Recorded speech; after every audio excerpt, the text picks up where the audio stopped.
Excelente día, bienvenido a Audioteca L.J. Saré. ¿Qué fue, o es, en realidad el Grial?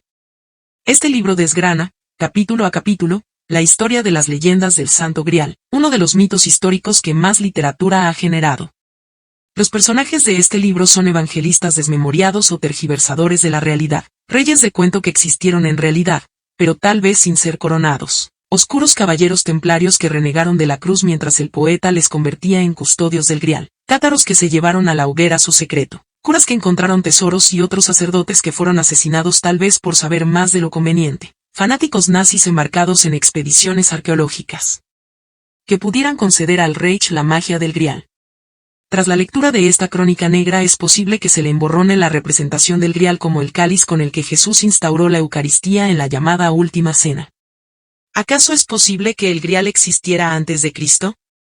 ¿Y si la Última Cena fuera una ceremonia de sabor pagano?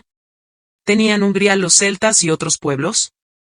¿Qué relación guarda ese mito con la legendaria búsqueda efectuada por los caballeros del rey Arturo? ¿Y si Arturo existió en realidad? De ser así, ¿dónde estaba Camelot y dónde la mítica isla de Avalón en la que fue enterrado? ¿Qué Grial custodiaron los templarios o los cátaros si fueron condenados por la Iglesia y ejecutados? ¿Qué interés tuvo realmente en el Grial Heinrich Himmler y la siniestra Orden Negra de las SS? A modo de disculpa. A quien prometí encontrar el secreto de la vida eterna. Tal vez, me precipité. Introducción. Este es un libro repleto de asesinatos, traiciones, mentiras, historias plagiadas y maquilladas después a gusto del credo dominante. Un libro en el que habitan dioses y hombres que ansiaron la inmortalidad de la que un día, según las leyendas, disfrutaron. Páginas pobladas por sacerdotes que arrinconaron a las sacerdotisas, por predicadores fanáticos que arengaron cruzadas contra druidas y otros infieles a sus ojos, por caballeros legendarios cuyas hazañas, a fuerza de ser cantadas por trovadores y poetas, se convirtieron en historia y por personajes históricos que, a fuerza de ser puestos en duda por los estudiosos, fueron tomados por legendarios.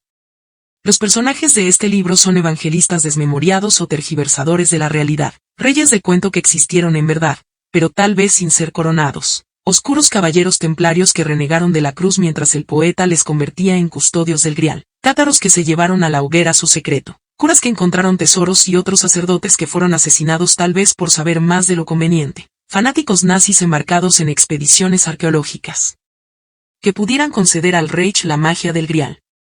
Tras la lectura de esta crónica negra es posible que al lector se le emborrone la representación del Grial como el cáliz con el que Jesús instauró la Eucaristía en la llamada Última Cena.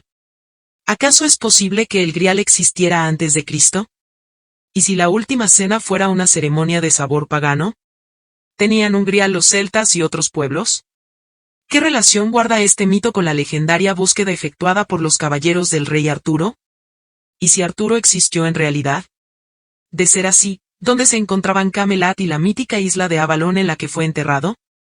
¿Qué Grial custodiaron los templarios o los cátaros si fueron condenados por la Iglesia y ejecutados?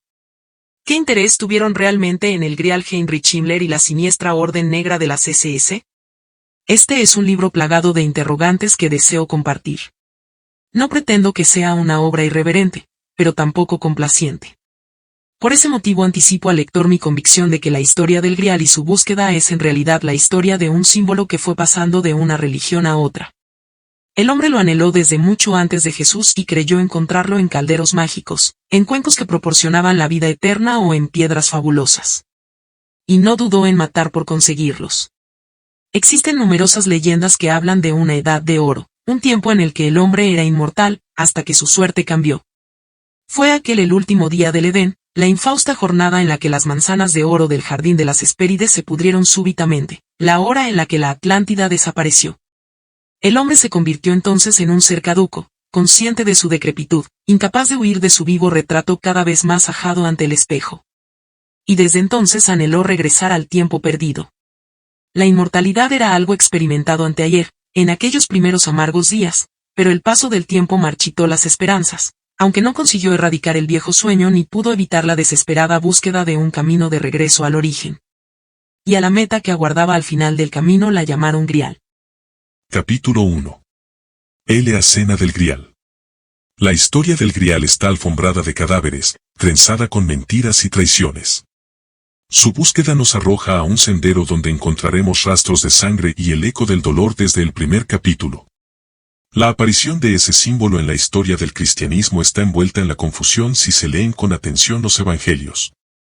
Cuando el lector termine de leer este capítulo, es posible que dude sobre la verdadera naturaleza de la cena del Grial. ¿Jesús histórico? El Grial une su destino al cristianismo con motivo de la denominada Última Cena. 3 de los evangelistas mencionan una copa o cáliz en manos de Jesús durante la celebración de un rito con aroma pagano.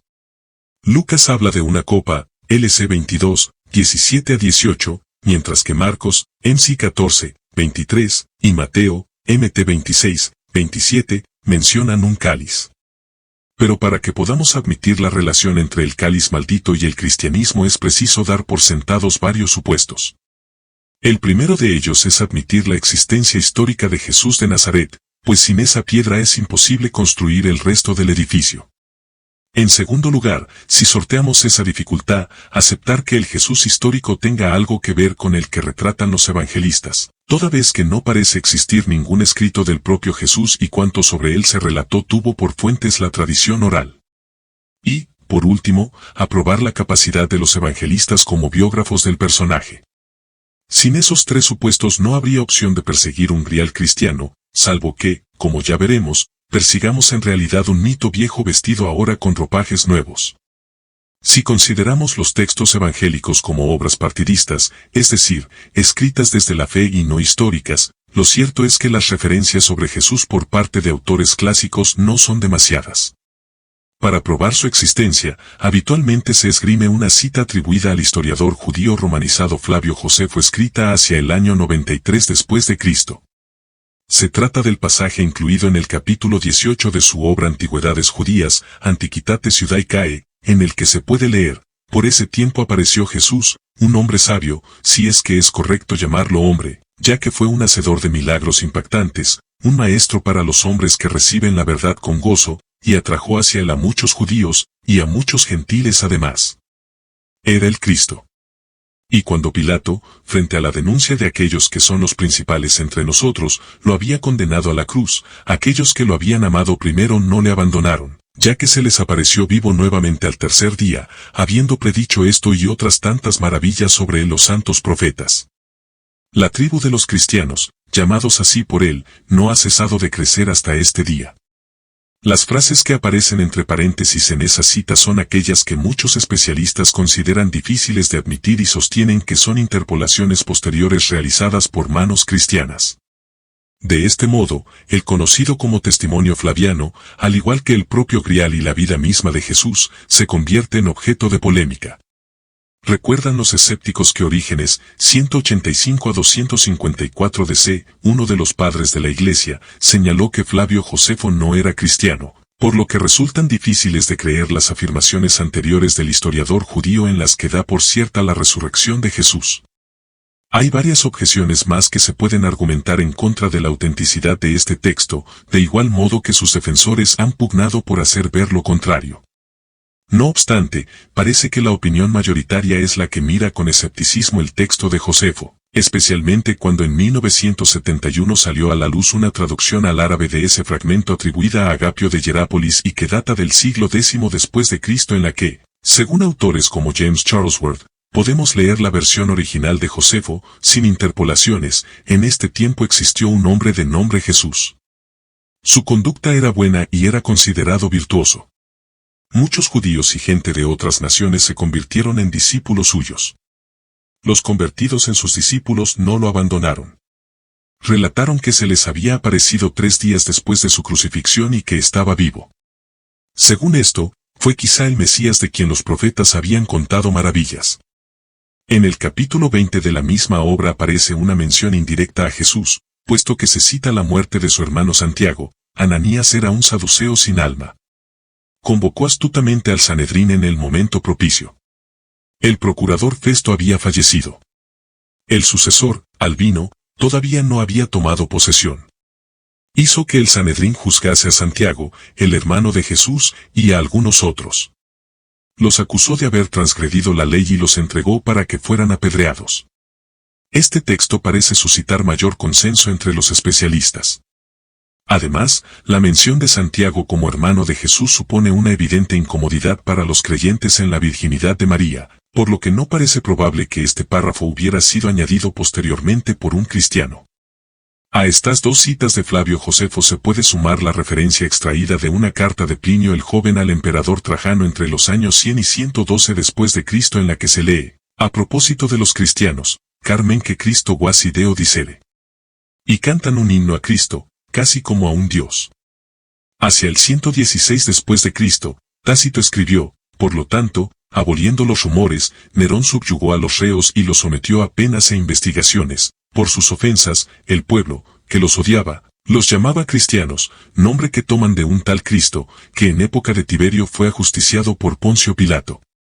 A esa mención podemos sumar la que nació de la pluma de Gayo Suetonio en el 120 después de Cristo describiendo la actuación del emperador Claudio sobre los cristianos, a los judíos, instigados por Crestus, los expulsó de Roma por sus continuas revueltas.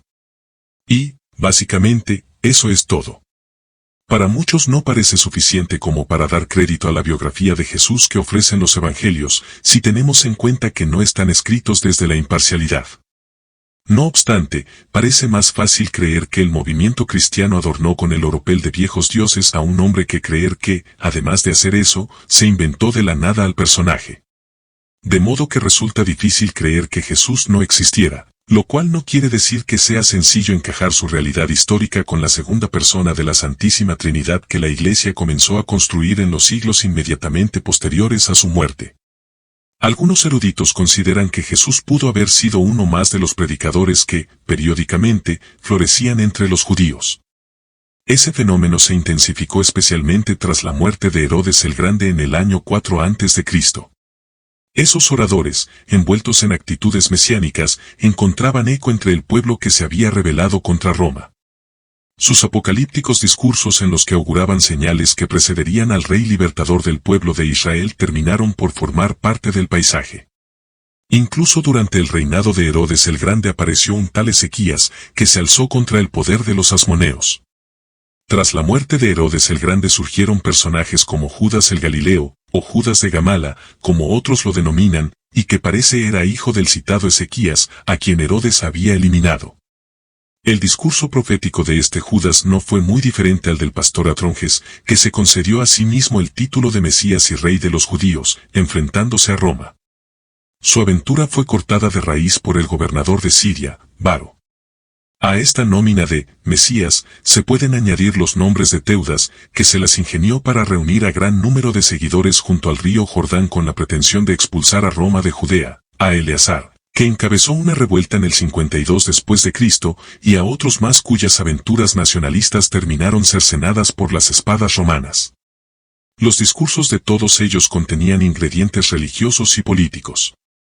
De modo que si admitimos que lo más lógico es creer en la existencia histórica de Jesús, deberemos resolver como mejor podamos la duda de si se trató de alguien diferente a todos los predicadores y caudillos que se presentaron ante el pueblo como Mesías. Para empezar, conviene ofrecer algunos apuntes sobre los que sí parece haber consenso por parte de los especialistas que admiten la existencia histórica del personaje antes de enfrentarnos a la ardua búsqueda del Grial. Jesús nació en Nazaret y no en Belén, como sostiene la Iglesia. La visita a ambas localidades me decepcionó. Todo me pareció demasiado forzado, excesivamente mercantilizado. Los historiadores aseguran que el nacimiento de Jesús ocurrió en tiempos del emperador Augusto, posiblemente en el año 6 a.C. Su familia era numerosa, por lo que carece de sentido seguir negando que tuviera hermanos y hermanas, por más que eso lesione las convicciones de los creyentes en la virginidad de María. Se educó y se crió en Nazaret y, como aseguran especialistas como Fernando Bermejo Rubio, fue bautizado por Juan el Bautista, que era su primo, en el río Jordán.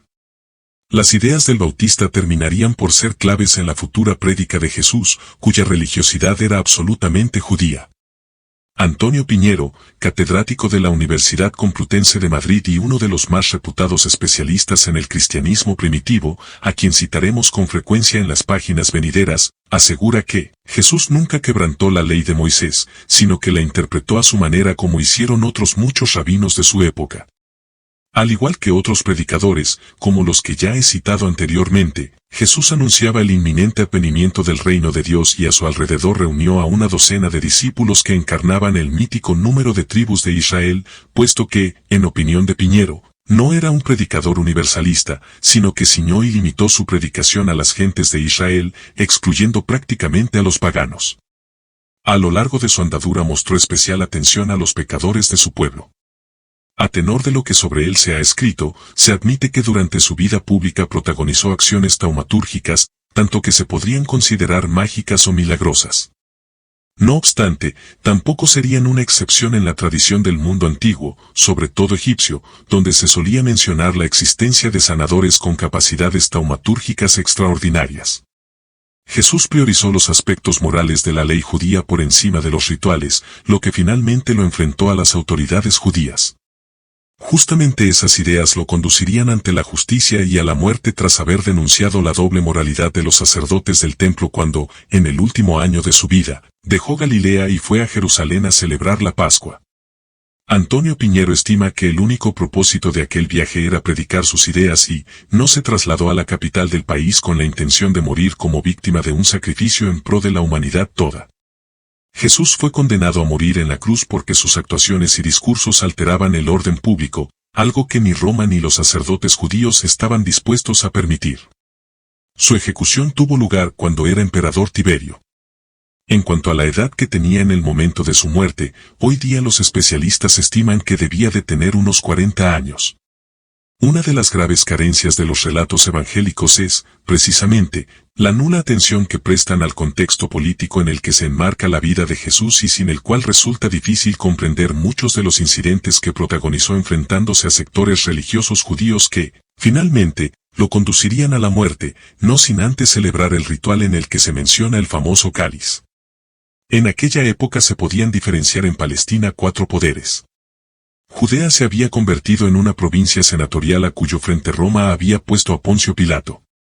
Por otra parte, el tetrarca Herodes Antipas, uno de los hijos de Herodes el Grande, ejercía su poder en Perea y Galilea, región donde había nacido Jesús y de donde eran buena parte de sus partidarios. Otro de los círculos de poder lo encarnaban los sacerdotes judíos bajo cuyo control se encontraba el Templo de Jerusalén. Su influencia sobre el pueblo era extraordinaria, pero tampoco formaban un cuerpo homogéneo, como explicaré a continuación. Por último existía una corriente nacionalista poderosa cuyas ideas estaban firmemente arraigadas en ciertos sectores de la población y que suspiraba por romper el yugo romano. Entre estos últimos, y dado que hablamos de Jesús, se debe mencionar a los celotes y los sicarios, puesto que entre los seguidores del Nazareno encontramos elementos de ambos bandos, Simón el celote y Judas el sicario, de donde viene Iscariote. Respecto al clero judío, Flavio Josefo menciona a las 4 facciones más populares, saduceos, fariseos, celotes y esenios. Pero incluso entre ellos existían diferencias.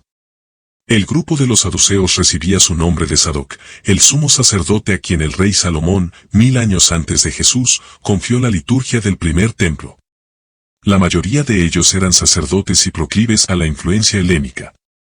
Según Josefo, su número no superaba el millar. Su horizonte lo dibujaba la Torá, la ley judía, y se negaban a aceptar cualquier comentario oral sobre ella. Se puede completar su perfil diciendo que eran conservadores, ortodoxos y negaban la inmortalidad del alma y la resurrección de los muertos. Los fariseos, por el contrario, eran más numerosos y contaban con mayor aceptación popular. Antonio Piñero estima que la interpretación que Jesús hacía de la ley judía lo aproximaba a este grupo religioso, cuyo nombre procede del término hebreo perusim, que significa los separados. Y así era como ellos se veían, diferentes a los saduceos, sus principales adversarios ideológicos. Los fariseos no se mostraban tan estrictos a la hora de interpretar la ley, de hecho, dieron forma a un cuerpo doctrinal oral. Admitían la existencia de los ángeles y creían que Yahvé se valía de ellos para intervenir en asuntos humanos. Al contrario que los saduceos, sí creían en la inmortalidad de las almas y en la resurrección de los muertos cuando se produjera la ansiada venida del Mesías. En cuanto a los celotes, como ya señalé, eran la encarnación de la idea nacionalista. Flavio Josefo, que era un judío romanizado, se muestra especialmente crítico con ellos debido a eso. Al parecer, en su seno existían corrientes opuestas como los lestes o ladrones, y los sicarios, así llamados por estar armados con sica o puñal para realizar atentados contra los opresores romanos. La crónica negra del Grial se enturbia aún más y, como ya señalé, recordamos que entre los discípulos de Jesús encontramos al menos 2 ejemplos de nacionalistas violentos, sin que ello excluya que otros seguidores también portaran espadas, como más adelante veremos. Finalmente, el mundo religioso judío de la época se completaba con la facción esenia, a la que la interpretación más extendida atribuye la redacción de los famosos manuscritos descubiertos de forma accidental en Qumrán, en el Mar Muerto, en 1947. Y justo allí, en el desierto reseco y no en Jerusalén o en Nazaret, fue donde más cómodamente pude recostarme en el regazo de la historia sin sentirme manipulado por los credos de unos y de otros. Sobre el origen del término, esenio, existen diferentes propuestas que van desde la palabra aramea asaya, con la que se aludía a los sanadores, al término sirio ase, que se empleaba para los piadosos. Según Flavio Josefo, eran los más numerosos, alrededor de 4000, pero se da la extraña circunstancia de que no aparecen mencionados ni en el Antiguo ni en el Nuevo Testamento. Al parecer, vivían apartados en pequeñas comunidades bajo la dirección de un maestro espiritual. Con frecuencia se ha dicho que eran grupos estrictamente masculinos, pero Filón y el propio Josefo mencionan la presencia de mujeres en esas comunidades, e incluso se admite que existían relaciones sexuales entre ellos. El retrato de los esenios, y parece de interés para nuestra aventura, se completa presentándolos vestidos con túnicas blancas, color con el que la iconografía clásica suele vestir a Jesús y que también lucieron los cátaros y los templarios, grupos vinculados en el futuro a la historia negra del Grial. Otro aspecto de su vida cotidiana, que recuerda a la futura organización de cátaros y templarios, es la supuesta comunidad de bienes. Las posesiones de cada cual se donaban a la colectividad una vez se producía el ingreso del individuo en la misma. Este grupo religioso mostraba una especial atención a la santidad del cuerpo, lo que les llevaba a realizar 2 abluciones diarias precedidas y seguidas de oraciones, motivo por el cual se ha querido ver la práctica del bautismo como un ritual derivado del movimiento esenio. No obstante, la frugalidad que se les atribuye en la comida, eran estrictamente vegetarianos, como lo serán en el futuro los cátaros. No encajaría en la descripción que los evangelistas hacen del comportamiento social de Jesús, que asiste a bodas y banquetes. En cambio, sí parecen guardar cierto parecido con las prácticas esenias las virtudes taumatúrgicas de Jesús. Los esenios tenían por ciertas la existencia de los demonios y su capacidad para hacerse con el control de las personas, de modo que fueron adiestrados para lograr expulsarlos de los poseídos por el maligno. Como los fariseos, ellos también creían que los ángeles podían actuar entre los hombres siguiendo las instrucciones de Dios. En los evangelios encontramos varios episodios donde Jesús se enfrenta a los demonios, derrotándolos, y lances donde lo reconfortan ángeles. Según sus creencias, cada hombre nace dotado de una conciencia moral condicionada por Dios, de modo que no admitían la libertad de acción del individuo. Me parece interesante señalar también que, al contrario que los demás judíos, que ajustaban su tiempo a un calendario lunar de 354 días, los esenios empleaban un calendario solar, con 10 días más. Primeras contradicciones de los evangelistas. Por desgracia, los evangelios canónicos no solo no permiten rellenar los enormes vacíos que existen en la biografía de Jesús, sino que terminan por ensancharlos a fuerza de contradicciones, falsedades u omisiones de aspectos claves de la vida del biografiado. Los 4 redactores desafinan de forma especial en los momentos más álgidos, como son la pasión, la muerte y los sucesos sobrenaturales que, al parecer, sucedieron inmediatamente después de esta. No pretendemos realizar un repaso integral de los 4 textos a los que la Iglesia concedió plena confianza, sino centrarnos en especial en el modo en el que relatan los últimos días de la vida de Jesús, precisamente aquellos en los que el Grial, en 2 de sus acepciones, objeto místico presente en la última cena o supuesto linaje nacido de sus presuntas relaciones con María Magdalena, aparece en primer plano. Pero antes de avanzar un renglón más, parece oportuno recordar, citando a Antonio Piñero, que las Sagradas Escrituras son el resultado de un proceso lento, titubeante, que se extiende, desde los inicios del judeocristianismo hasta el momento en que se acabó de redactar el último escrito, cronológicamente, que más tarde será el Nuevo Testamento, la segunda carta de Pedro.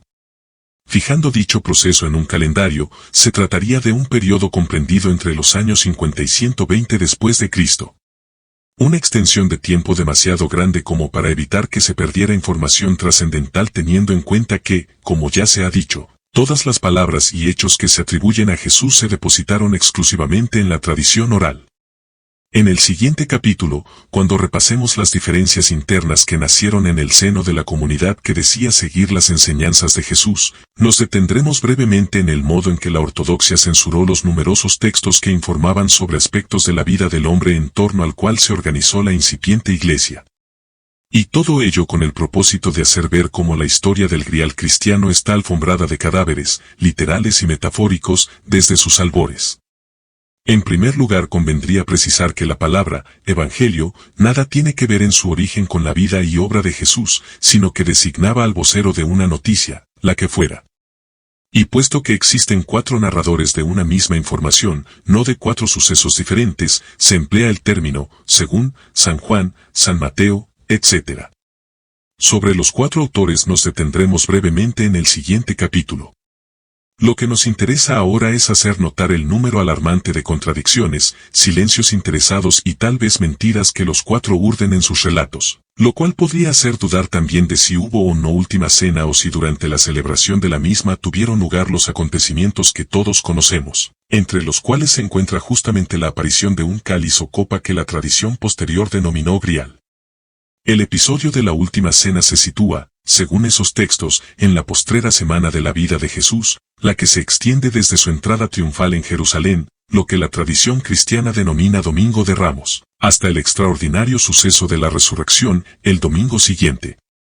Tradicionalmente se ha creído que esa velada tuvo lugar durante la celebración de la Pascua judía, al comienzo de la primavera, pero precisamente ahí se nos plantea la primera duda, porque la festividad judía que congregaba en la ciudad a multitudes provistas de ramos no era la Pascua, sino la fiesta de los tabernáculos, que tiene lugar en otoño. El evangelista Juan, 12, es claro al respecto. Al día siguiente la numerosa muchedumbre que había venido a la fiesta, habiendo oído que Jesús llegaba a Jerusalén, tomaron ramos de palmera y salieron a su encuentro gritando, Hosanna. Bendito el que viene en nombre del Señor y el Rey de Israel. Estamos, por tanto, en primavera o en otoño. Por otro lado, la gente no saludaba a Jesús con sus palmas, sino que esa muestra de júbilo formaba parte de la propia festividad, a la que el mismo evangelista menciona antes de ese episodio. Generándose así aún más confusión en el relato, andaba Jesús por Galilea pues no quería ir a Judea, porque los judíos le buscaban para darle muerte. Estaba cerca la fiesta de los judíos, la de los tabernáculos, JN 7, 1-2. Jesús, a pesar de la insistencia de los suyos, se niega a ir aún a Jerusalén, pero luego la escena se sitúa justo durante una fiesta que ya no sabemos cuál es exactamente, lo que nos lleva a pensar que tal vez los acontecimientos dentro de los cuales se incluye la última cena y la aparición del grial no tuvieron lugar en los últimos 7 días de la vida de Jesús, sino quizá durante los últimos meses de su vida.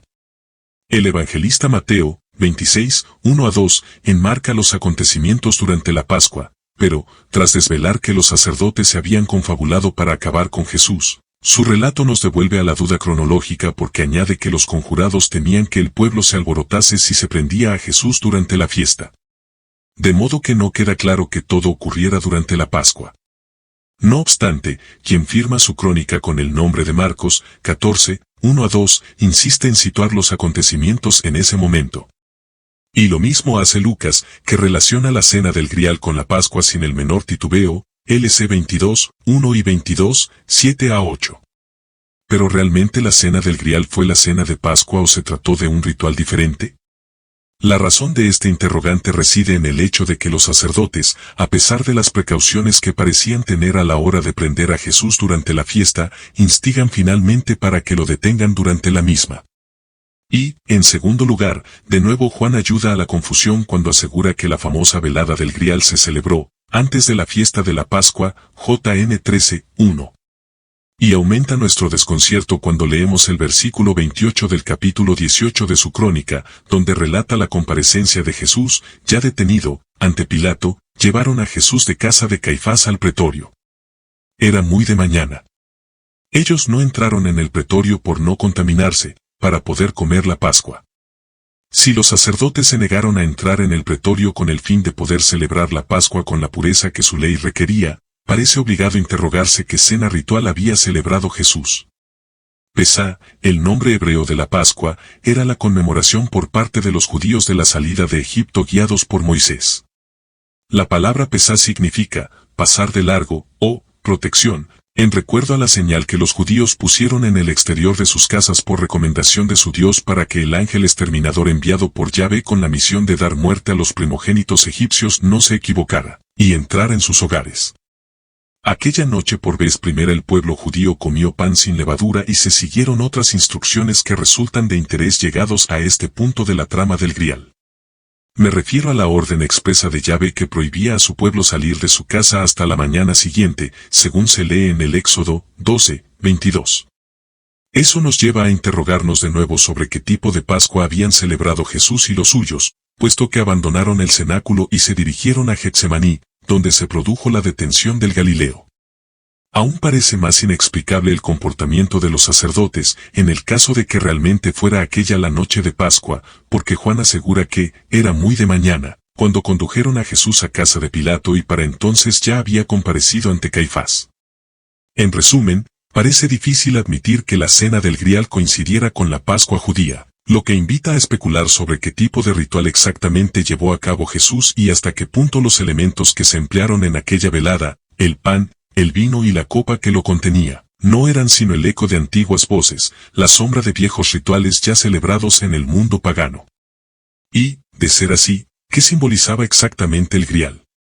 Cuando en páginas venideras desemboquemos en esa moderna interpretación del mito griálico que lo presenta como la sangre real o supuesta descendencia de Jesús con María Magdalena, saldrá a nuestro encuentro también la hipótesis de que el Galileo tenía un hermano gemelo, que no sería otro que Tomás, a quien llamaban justamente Dídimo, que significa gemelo, JN 11:16.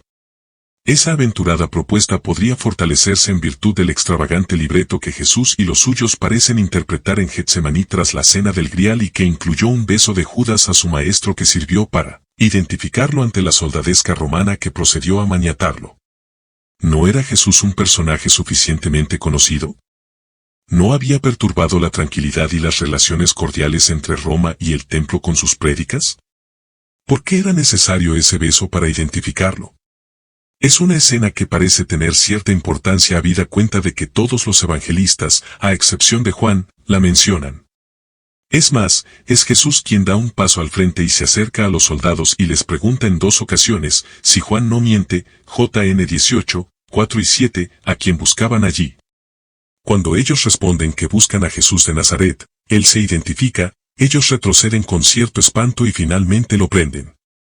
Si se analiza con pausa lo ocurrido, todo resulta muy confuso, como la fecha de la cena del Grial y lo que sucedió después. Para empezar, tuvo lugar un desconcertante cruce de espadas entre ambos grupos. La imagen pacífica que se supone a los seguidores de Jesús se deteriora de pronto cuando leemos a Lucas 22:49, que narra cómo los seguidores del Galileo le preguntaron si debían atacar con sus armas. Aunque tal vez no debiera haber escándalo si recordamos que el propio Jesús había sugerido a los suyos que si no tenían espada debían comprar una y si carecían de dinero para ello habían de vender su manto para adquirirla. Y en este punto parece conveniente mencionar de nuevo la presencia entre sus seguidores de celotes y sicarios. El relato de Juan es claro al respecto. Pedro obedeció a su líder, desenvainó la espada y cortó la oreja de un siervo del pontífice llamado Malco. Los sucesos se enturbian más si nos detenemos en la descripción que hacen los evangelistas del grupo armado que llegó a Getsemaní con la misión de apresar a Jesús. En Juan leemos lo siguiente: Judas, pues, tomando la cohorte y los alguaciles y fariseos, vino allí con linternas y hachas y armas, JN 18:3. ¿Una cohorte? Eso suponía la presencia de 600 legionarios romanos, un contingente enorme para, se supone, hacer frente a un puñado de pacíficos seguidores de uno de tantos líderes autoproclamados mesías. ¿O tal vez no eran un puñado ni tampoco eran pacíficos? Juan no parece tener duda alguna al respecto y, versículos después, vuelve a emplear el mismo término, cohorte, JN 18:12. Los otros cronistas no hablan de cohorte, pero sí de un numeroso grupo armado al que Marcos define como un tropel con espadas y garrotes, MC 14:4. 43, Lucas como una turba, LC 22, 47, y Mateo como una gran turba, MT 26, 47. Sea como fuere, parece existir coincidencia en que se trató de una tropa imponente la que se personó en Getsemaní y que iba fuertemente armada. Este episodio invita a imaginar a Jesús rodeado de un séquito cuyo número sería ampliamente la docena, 11 en aquel momento, toda vez que Judas había desertado en la cena del Grial. Eran suficientes como para sentirse fuertes y cruzar sus espadas con las de los romanos. Horas más tarde, Pedro, el mismo que corta de un tajo la oreja del tal Malco, no se mostrará tan resuelto cuando, sin el amparo del grupo, negará por 3 veces conocer a Jesús de Nazaret. Lamentablemente, los evangelios no ofrecen información alguna sobre quienes integraban esa cofradía de seguidores, sino que se limitan a agigantar solo la figura de algunos de ellos. De manera que comenzamos a intuir la existencia de cristianos que quedaron en la cuneta de la historia tras la muerte de Jesús. Pero no serían los últimos en la historia negra del Grial. Apresado Jesús, se produce algo que parece insólito, pues si eran legionarios romanos quienes efectuaron la detención, parece sorprendente que el reo no fuera llevado ante Poncio Pilato en primera instancia. Antes al contrario, si Juan, 18, 12, está en lo cierto, lo llevaron a casa de Anás, el suegro de Caifás. Detalle este que desmiente Marcos, 14, 53, al anotar en su crónica que el preso fue conducido al Sanedrín, mientras que Mateo, 26, 57, y Lucas, 22, 54, consiguen complicarlo todo aún más al escribir que Jesús fue conducido a la casa de Caifás, no a la de Anás. Parece oportuno hacer un alto en la narración y repasar brevemente lo que creemos saber hasta este momento. En primer lugar, la fecha de la celebración de la cena en la que el Grial irrumpe en la historia del cristianismo es, cuando menos, confusa. Pero si admitimos, como generalmente ocurre, que tuvo lugar durante la Pascua judía, nos encontramos con discrepancias sobre el momento en el que ésta se celebró exactamente, puesto que hemos leído que los sacerdotes aún no habían celebrado la cena de Pascua, razón por la cual se niegan a entrar en el palacio del Pilato para no contaminarse. En cambio, Jesús es detenido tras la celebración de la Pascua y además abandona el cenáculo en compañía de sus más próximos seguidores para ir hasta Getsemaní, incumpliendo el precepto de la ley que exhortaba a no abandonar la casa donde se celebra la Pascua hasta la mañana siguiente. El círculo de Jesús resulta no ser pacífico, y presumimos que eran muchos, habida cuenta de que las autoridades estimaron conveniente enviar a una cohorte, o, cuando menos, una gran turba, para arrestar a su líder. Todo lo cual invita a pensar que el Grial formó parte de un ritual diferente a la Pascua judía, si nos atenemos a las narraciones evangélicas. Y su aparición en escena precede a actos violentos y derramamiento de sangre, lo que habría de ser una constante a lo largo de su historia y mitología. El cáliz de la sangre. Cuando nuestro viaje nos conduzca a la Edad Media y repasemos las distintas versiones de la epopeya griálica, advertiremos que se afirma que ese cáliz sirvió para recoger la sangre de Jesús en la cruz. Esa utilidad lo reviste de un halo sagrado, por más que en cualquier otro contexto sería juzgado como siniestro, casi propio de un relato gótico.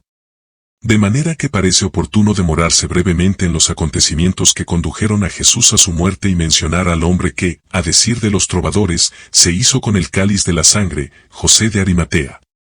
A pesar de la duda de saber si Jesús compareció primero ante Anás, Caifás o Pilato, existe cierto consenso entre los evangelistas al asegurar que el hombre de Roma en Jerusalén intentó por todos los medios no ejecutar al reo.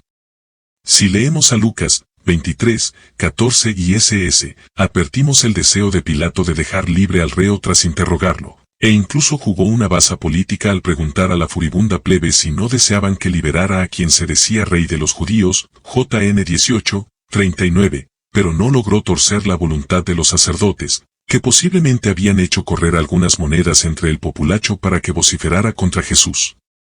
Se diría que Roma no tuvo nada que ver con aquella decisión, si hacemos caso a los evangelistas, pero ya hemos visto ejemplos evidentes de sus contradicciones, y aún más están por llegar.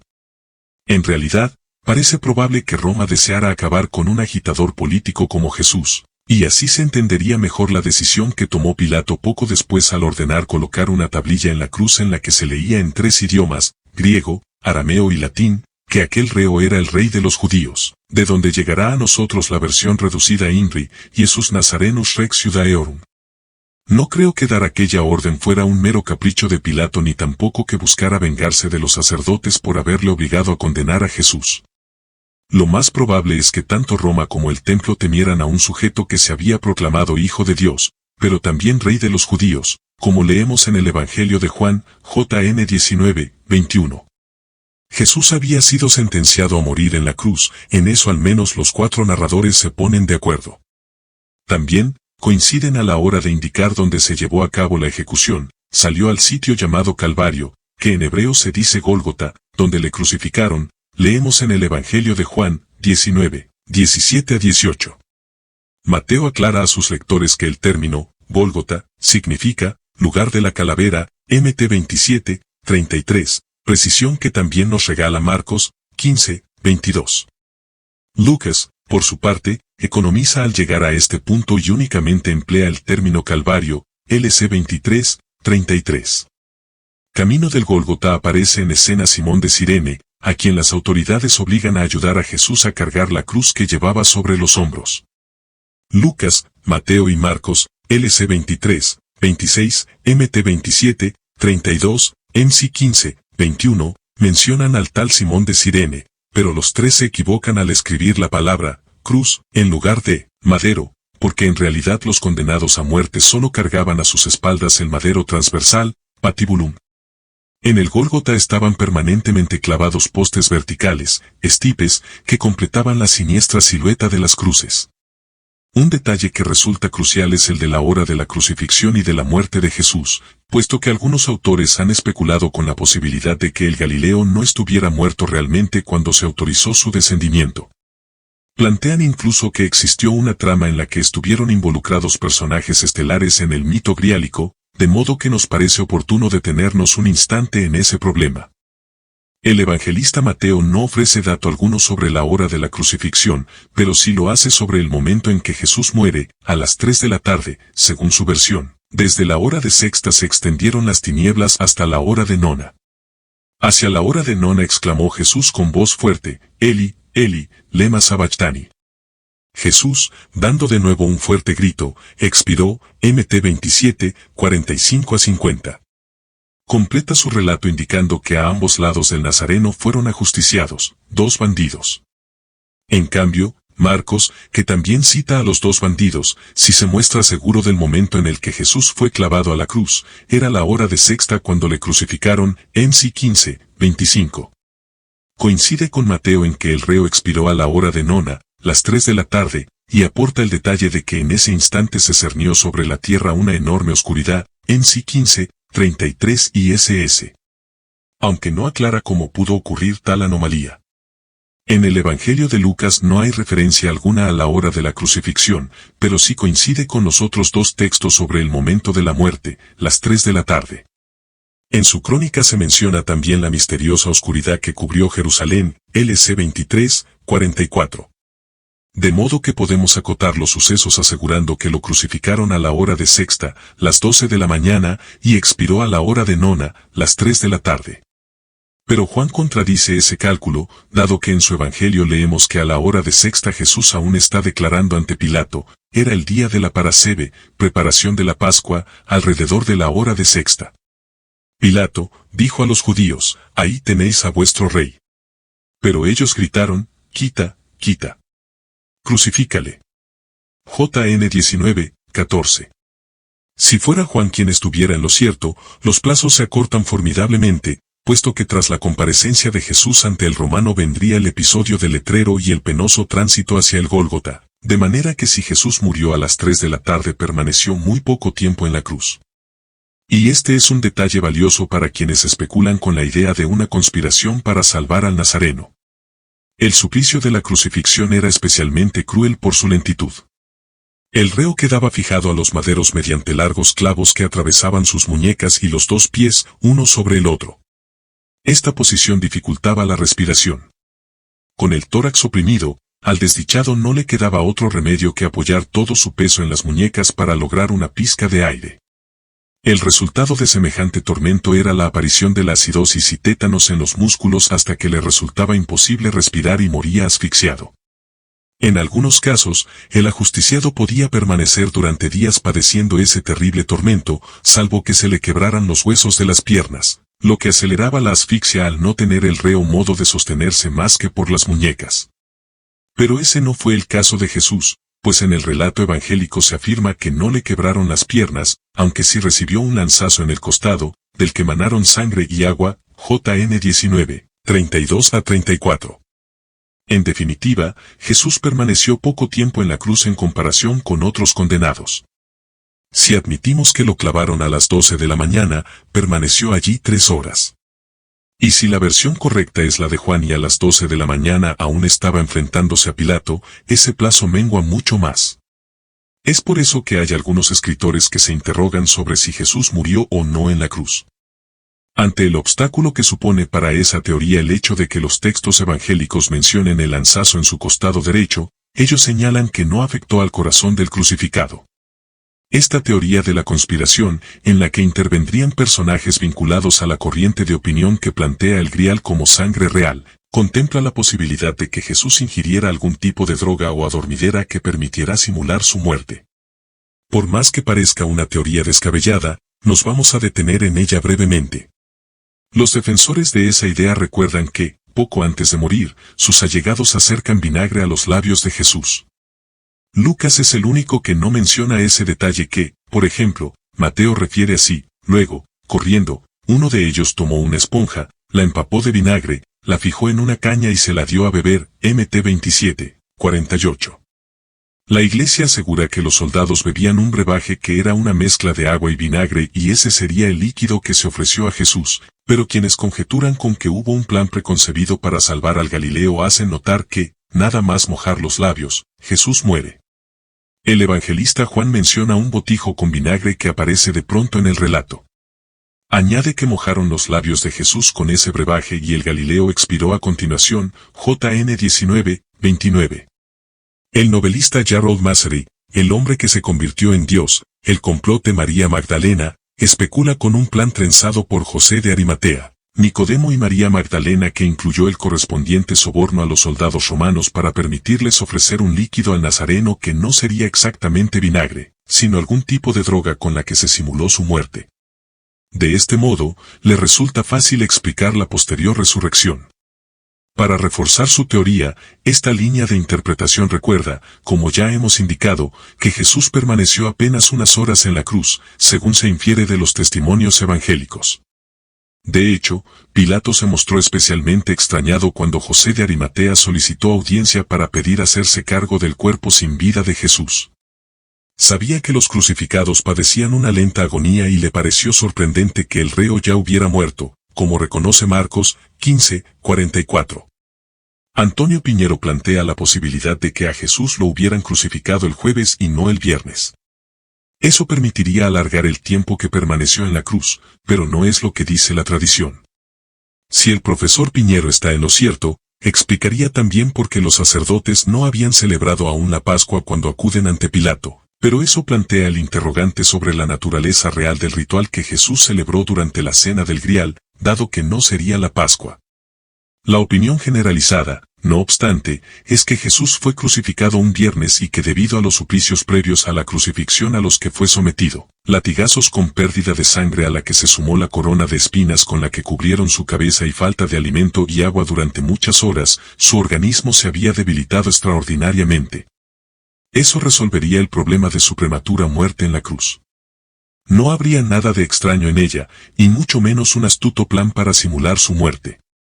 Si al leer los evangelios encontrásemos una narración coherente de aquellos sucesos, las dudas quedarían disipadas, pero los 4 narradores terminan por confundir al lector con una extraña colección de incidentes por completo insólitos y que tuvieron lugar coincidiendo con la muerte del Nazareno.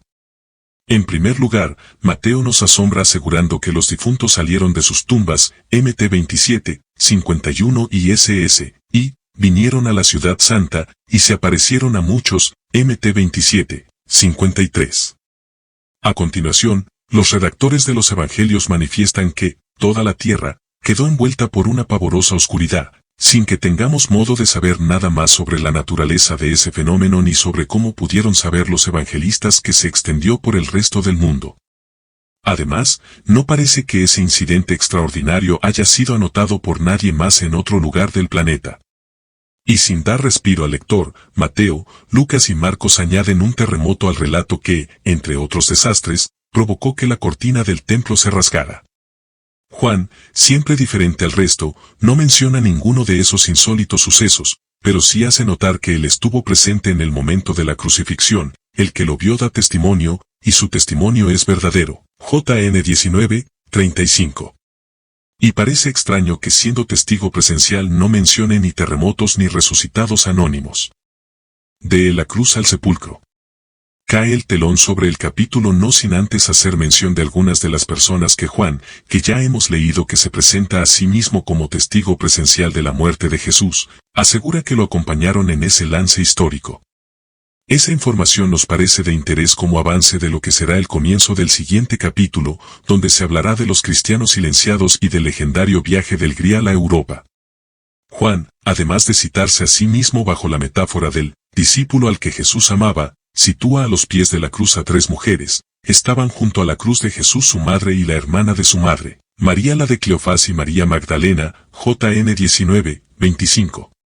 En opinión de algunos autores, sin embargo, ese enigmático discípulo amado no sería uno de los hijos de Zebedeo, sino Lázaro, a quien Jesús había resucitado, según los evangelios, y que podría ser hermano de María Magdalena, como más adelante explicaré.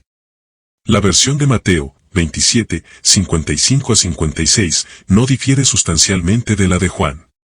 También él menciona en un lugar preferente a María Magdalena junto a otras mujeres, como la madre de Santiago y José y la de los Zebedeos. El evangelista Lucas, en cambio, omite el nombre de las personas que asistieron a los últimos momentos de la vida de Jesús, aunque coincide con los demás en lo que atañe a la presencia de mujeres, LC 23, 27. Y por más que Lucas diferencia al pueblo de las mujeres como si se tratase de 2 especies humanas diferentes, evidenciando el carácter brutalmente patriarcal de aquella cultura, lo cierto es que es justo a ellas a quienes Jesús dedicó unas postreras palabras. Vuelto a ellas, Jesús dijo: «Hijas de Jerusalén, no lloréis por mí», LC 23, 28. Por último, Marcos sí ofrece el nombre de quienes acompañaron a Jesús en su última hora, y de nuevo encontramos el nombre de las mismas mujeres, además de anotar que eran muchas las que le seguían, en sí 15, 40-41. La reiterada mención a esas mujeres y el papel estelar de José de Arimatea, personaje imprescindible en la historia medieval del Grial que a continuación pretendo resumir, obligan a desterrar la imagen de Jesús seguido únicamente por un puñado de hombres. Ni siquiera los evangelistas son capaces de citar a uno solo, salvo que el discípulo amado fuera Juan Zebedeo y este fuera en verdad el Juan que muchos años después redactó el evangelio del mismo nombre, de los 11 discípulos que para entonces le quedaban al Nazareno. El grupo de seguidores de Jesús era amplio, como prueban las fuerzas armadas que se requirieron para prenderlo en Getsemaní. Eran más de 12 e iban armados. Una vez que hemos admitido la realidad histórica de Jesús, a pesar de las contradicciones, mentiras y omisiones de los textos evangélicos, la duda que nos asalta es saber si la opción armada formaba parte de su prédica o llevar espadas bajo el manto fue decisión individual de los suyos. En el caso de que ir armados fuera iniciativa de los seguidores, cuesta trabajo creer que Jesús no lo supiera y no hiciera algo al respecto. Salvo que su mensaje mezclase religión y política, lo que explicaría mejor que tanto los sacerdotes como Roma respiraran tranquilos tras su ejecución. Y mientras tanto, ¿qué ha sido del cáliz de la última cena? Nada hemos vuelto a saber de él, a pesar de que siglos después se afirme que sirvió para recoger la sangre de Jesús. Pero quien sí irrumpe con fuerza en escena es José de Arimatea, a quien la epopeya griálica atribuye haber viajado con el Grial hasta Europa. En el Evangelio de Juan se reconstruyen los hechos posteriores a la muerte de Jesús. Como ya sabemos, fue José de Arimatea quien solicitó a Pilato la posibilidad de hacerse con el cuerpo del Galileo para proceder a su entierro. Si en verdad había sido ejecutado un viernes, el tiempo corría peligrosamente en su contra, puesto que el sol estaba a punto de ponerse y se inauguraría el Sabbat, y la ley judía impedía realizar trabajo alguno a partir de ese instante. En cambio, las propuestas históricas que aseguran que Jesús en realidad había sido ejecutado el jueves señalan que fueron los propios romanos quienes bajaron los cuerpos de las cruces y les dieron sepultura en una fosa común. Pero no es eso lo que dicen los evangelios. Es entonces, al escuchar la petición de José, cuando Pilato se sorprende por lo rápida que ha sido la agonía de Jesús, JN 19, 38. Resulta irónico que Juan califique a José de Arimatea como discípulo oculto de Jesús, lo tenía en secreto por miedo a los judíos, dice el evangelista, cuando es el único de todos sus seguidores que tiene arrestos para solicitar hacerse cargo del cuerpo del difunto maestro. Además, la luz de los focos cae de pronto sobre otro personaje a quien durante la vida pública del Nazareno los evangelistas no han concedido frase alguna. Llegó Nicodemo, el mismo que había venido a él de noche al principio, y trajo una mezcla de mirra y aloe, como unas 100 libras. Nicodemo, a tenor de los productos que se mencionan, era un hombre pudiente y presumo que, al igual que José y otros muchos a quienes los textos canónicos ni siquiera nombran, debía de estar más próximo a Jesús de lo que los evangelistas quisieron admitir. Precisamente ellos, los personajes del Grial, fueron relegados a un discreto segundo plano. Y eso que Juan se ve obligado a escribir que fueron ambos quienes tomaron el cuerpo de Jesús, lo fajaron y untaron con aromas, siguiendo la costumbre judía, JN 19, 40. Apremiados por la inminente llegada del Sabbat, trasladaron el cadáver a un sepulcro no muy alejado, prosigue la narración de Juan, 19, 41. Según la tradición, aquel sepulcro era propiedad de José de Arimatea, de quien Mateo informa que era un hombre adinerado, MT 27, 57. La lectura del relato de Mateo nos permite observar un par de diferencias respecto al firmado por Juan, y ambas notables. Para empezar, el antiguo publicano no califica a José como discípulo de Jesús, y en segundo lugar se sustituye en su narración la acción de fajar el cadáver por la de envolverlo en una sábana limpia, MT 27, 59, lo que algunos consideran una clara alusión a la llamada sábana santa que se conserva en Turín. En cambio, Mateo sí hace a José propietario del sepulcro excavado en una peña, MT 27, 60. Sin embargo, no hay alusión alguna a Nicodemo y sí a dos mujeres que aguardan junto al sepulcro y que serían las encargadas de lavar el cadáver o, según la teoría de un Jesús narcotizado, de sanar sus heridas. Se trataba de María Magdalena y de otra mujer llamada María, MT 27, 61. El texto firmado por Marcos aporta nuevos datos a la escuálida biografía que hasta ahora tenemos de José de Arimatea, puesto que afirma que era miembro ilustre del Sanedrín. Y también en su evangelio aparecen las dos mujeres que ya conocemos cerca del sepulcro, en sí 15, 47. La aportación de Lucas al pasaje del entierro de Jesús no es excesiva, puesto que coincide en lo esencial con los demás, aunque gracias a él sabemos que José de Arimatea estuvo presente en el juicio contra el Galileo y discrepó con la mayoría, que finalmente lo condenó, era miembro del consejo, hombre bueno y justo, que no había dado su asentimiento a la resolución y a los actos de aquellos, LC 23, 50. Este detalle contradice ruidosamente la idea de que José era un discípulo oculto y que temía a los sacerdotes. Por último, este narrador coincide en la presencia de mujeres en el momento del entierro de Jesús, aunque no ofrece nombres ni un número preciso, LC 23, 55. Lo extraordinario del caso es que, si atendemos a la versión de Lucas, a pesar de que ya José y Nicodemo han comprado ungüentos para lavar el cuerpo de Jesús y ellas, si aguardaban junto al sepulcro, debían de haberlo visto, también compraron aromas y mirra, a la vuelta, se refiere a las mujeres, prepararon aromas y mirra. Durante el sábado se estuvieron quietas por causa del precepto, LC 23, 56. ¿O no eran esos los productos que llevaban? Fin del capítulo 1, agradecemos tu visita al canal, y te pedimos el apoyo de tu suscripción para difundir literatura universal, leyendo al mundo, L. J. Saré, muchas gracias.